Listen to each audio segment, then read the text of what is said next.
ఈ ఈవెంట్ కి పవన్ కళ్యాణ్ గారు కూడా వస్తున్నారు అనేసి రీసెంట్ గా దిల్ రాజు గారు కూడా కలిసాము. సో పవన్ కళ్యాణ్ గారు డేట్ ఇచ్చారు.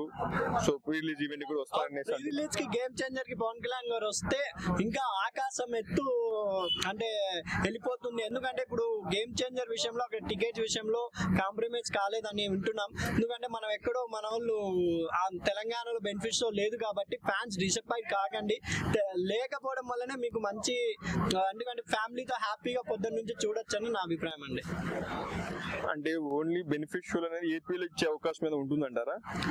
ఏపీలో కంపల్సరీ అక్కడ పవన్ కళ్యాణ్ గారు ఉన్నారు కాబట్టి ఇస్తారేమో అని నా నమ్మకం అండి.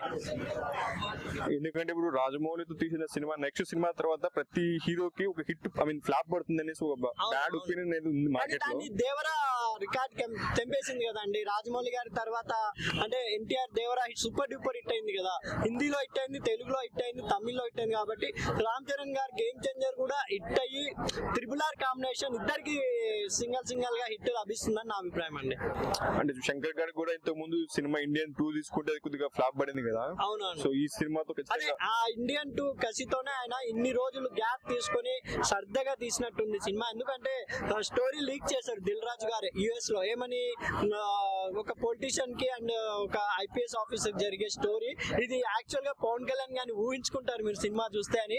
ఎందుకంటే ఇప్పుడు పొలిటీషియన్ లో ఉన్నారు కదా పవన్ కళ్యాణ్ గారు, అలా ఊహించుకుంటారు అని చెప్పారు కాబట్టి 100% ఈ సినిమా పీక్ వెళ్తుందని నా అభిప్రాయం అండి. శంకర్ గారు ఇప్పుడు సాంగ్స్ మీదనే ఫోకస్ చేస్తారనేసి మార్కెట్ లో న్యూస్ ఉంది.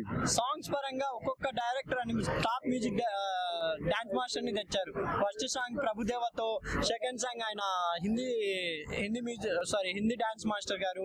దాని తర్వాత థర్డ్ సాంగ్ కి వచ్చేసరికి అది మెలోడీ సాంగ్ కదా, ఆ సాంగ్ ఇంకో మ్యూజిక్, అలా ఒక్కొక్క సాంగ్ ఒక మ్యూజిక్ డైరెక్టర్ తీసుకొచ్చింది. అది కాకుండా మన శ్రేయా ఘోషల్ గారు పాడారు, అద్భుతంగా పాడారు. కాబట్టి సాంగ్స్ పరంగా కూడా మనకు ఆయన సినిమా ఫ్లాప్ అయినా కూడా సాంగ్స్ ఫ్లాప్ కాలేదు. అందుకే పిక్చరేషన్ వెనకాల ఫ్లవర్స్ అన్ని దీంట్లో కూడా ఒక రెడ్ కలర్ లో మంచు అది వస్తుంది కదా, అది రియల్ లొకేషన్స్, VFX కాదు అని వాళ్ళు ప్రత్యేకంగా చెప్పడం జరిగిందంటే అంతా ఇప్పుడు VFX కి అంత అలవాటు పడిపోయారు జనాలకి. ఒక రియల్ లొకేషన్స్ లో రియల్ గా మనకు ఒక విజువల్ వండర్ గా సాంగ్స్ తీర్చిదిద్దడం అని జరిగిందని నా అనుకుంటున్నాను.